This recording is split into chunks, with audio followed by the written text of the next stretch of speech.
Assalamualaikum warahmatullahi wabarakatuh. Alhamdulillahirabbil alamin wa bihi nasta'in wa ala umuri dunya waddin.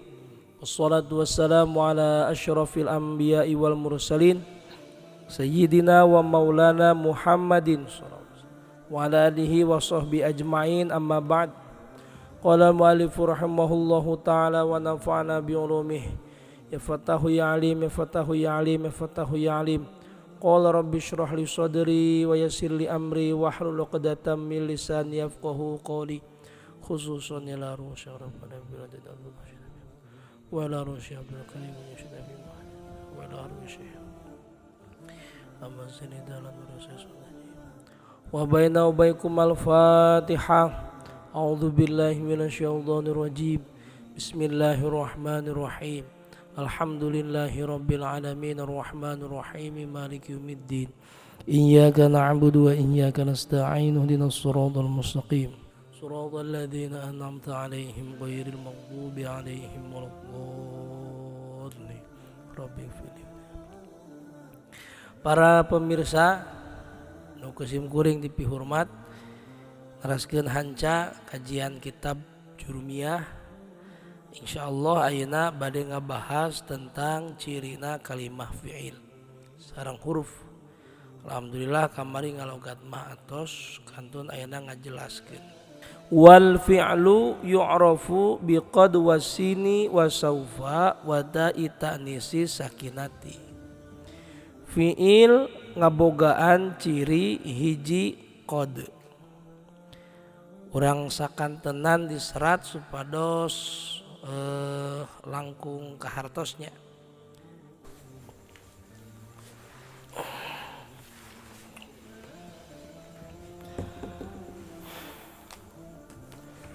Cirina kalimah fi'il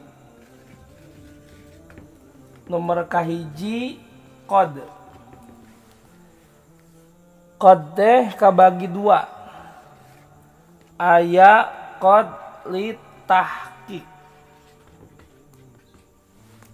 Nomor kedua li taklil. Li tahqiq hartosna nganyatakeun. Li taklil hartosna nyaeutikeun. Teras kumaha carana urang ngabedakeun antawis qad li taklil sareng li tahqiq. Dapa miningali rupana mah qad teh kitu keneh. Maka cara ngabedakeunana teh qad asubna kana kalimah fi'il mudhari anu kana kalimah fi'il nu mana gitu. Lamun qad asubna kana fi'il madhi, kurang diserat madhi weh.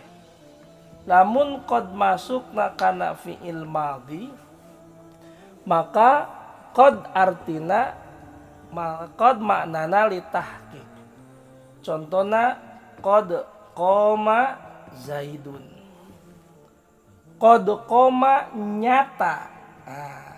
Logatna teh nyata. Qad qoma nyata nangtung sa zaidun ki zaid. Lamun qad asubna kana fi'il mudhari, maka ieu qad teh maknana li taklil. Contoh qad yaqumu zaidun. Rajeun. Logatna teh qad li taklil mah rajeun. Kitu. Jadi qad teh aya nu makna li tahqiq asubna kana fi'il madhi. Qad maknana li taklil asubna kana fi'il mudhari. Jelas ayeuna kalimah nu kaasupan ku qad bade koma atanapi yakumu pasti ieu teh kalimah fi'il sabab kaasupan ku qad. Ta ciri fi'il anu nomor kahiji. Anu nomor kadua cirina fi'il teh yakni sin. Urang dihijikeun langsung wae antawis sin sareng saufa. Sin sareng saufa pami teh malebetna sanes. Sin sareng saufa ieu teh mangrupakeun ciri isim. Cuman nu jadi pertanyaan ari sin teh naon, ari saufa teh naon. Maka sakumaha dina nazuman wasinu tanfisin wasinu tanfisun wasinu tanfisin.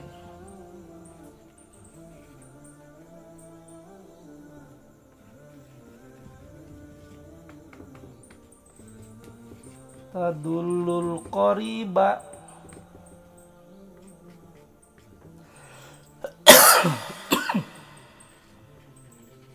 wa saufa tashwifin tadullul ba'ida. Sin tanfis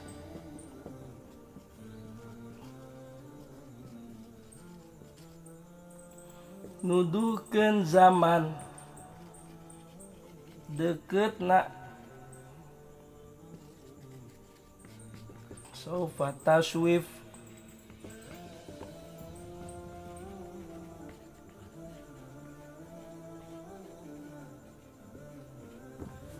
nazomana kieu wasinu tanfisin tadullul qariba wasaufa taswifin tadullul ba'ida. Sintan fis nuduhkeun zaman dekeutna, saufa taswif kana zaman jauhna. Nah, ayeuna urang contohan. Sin nu asub kana kalimah fiil. Sayakumu zaidun. Saufa yakumu zaidun. Nah, artinya beda. Cek tadi sin tadulul qoriba, nuduhkeun kana zaman anu deukeut. Maka artina sayakumu bakal nangtung sakedeung deui. Nah, bakal nangtung sakedeung deui. Lamun saufa yakumu bakal nangtung lilakene. Gitu. Jadi perbedaan sin sareng saufa, sin mah nuduhkeun kana zaman nu deukeut, saufa mah nuduhkeun kana zaman anu jauh. Nu jelasna kalimah nu kaasupan ku sin sareng saufa kalebetkeun kalimah fi'il. Dua cenah. Anu katilu cirina kalimah fi'il teh pun anu kaopat cirina kalimah fi'il teh wata uta nisi sakinati tak tanis anu sukun. Ah iya. Taut tak nisi sakinah.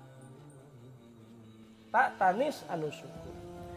Kok geuningan aya bahasa tatanis anu sukun?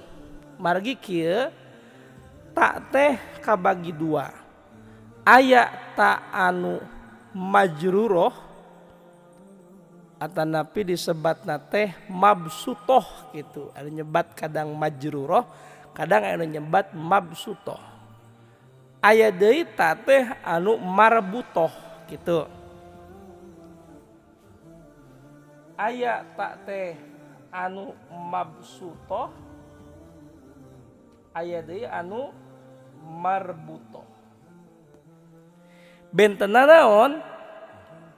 Persamaanana heula.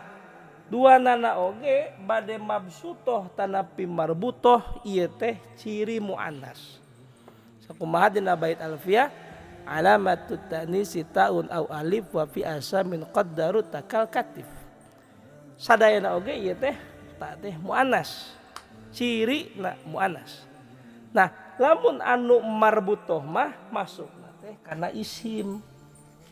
Nah pami anu emas butoh atau mabsutoh, nah ieu baru lebat teh kana fiil. Tetapi nu sok disebat tak tanis sakinah sakumaha dina ciri kalimah fiil. Mana contohna? Contohna teh seperti nasiiran dorobat sodroha ilayya wa qalat ya adi ya laqad waqat kal awaki gebrug ngarontok lengis sasambat hei Kang Adi hatur nuhun salamet. Nah ini iranana dorobat sodroha ilayya wa qalat ya adi ya laqad waqad kal awaki gebrug ngarontok lengis sasambat hei Kang Adi hatur nuhun salamet. Nu jadi contoh lapad mana? Hiji dorobat, tuluy lapad mana? Waqalat, tuluy lapad mana? Waqat. Nah ieu hiji dua tilu kalimah fiil sabab kaasupan ku tatanis anu sukun. Intina para pemirsa cirina kalimah fiil qad, dua sin, tilu saupa, opat tatanis anu sukun. Rengse kalimah fiil cirina ayeuna wal harfu ma la yasluhu ma'ahu dalilul ismi wala dalilul fi'li. Ciri dina kalimah huruf naon? Ciri na kalimah huruf teh teu pantes kaasupan ciri isim, teu pantes kaasupan ciri fiil. Oh atuh cirina naon atuh huruf? Cirina teh teu boga ciri kitu. Jadi anu eueuh cirian teh lain berarti teu boga ciri. Aya cirina naon? Teu boga ciri teh kitu. Kadang sok kieu kunaon geuningan henteu berpolitik. Justru henteu berpolitik teh politik teh gitu. Nu paling ngena mah dina perbedaan antara huruf jim teras kho teras ha. Naon cirina jim? Titik di tengah. Naon cirina kho? Titik di luhur. Cirina ha naon? Teu aya titik di tengah, teu aya titik di luhur gitu. Nah huruf gen sami. Cirina huruf naon? Lain.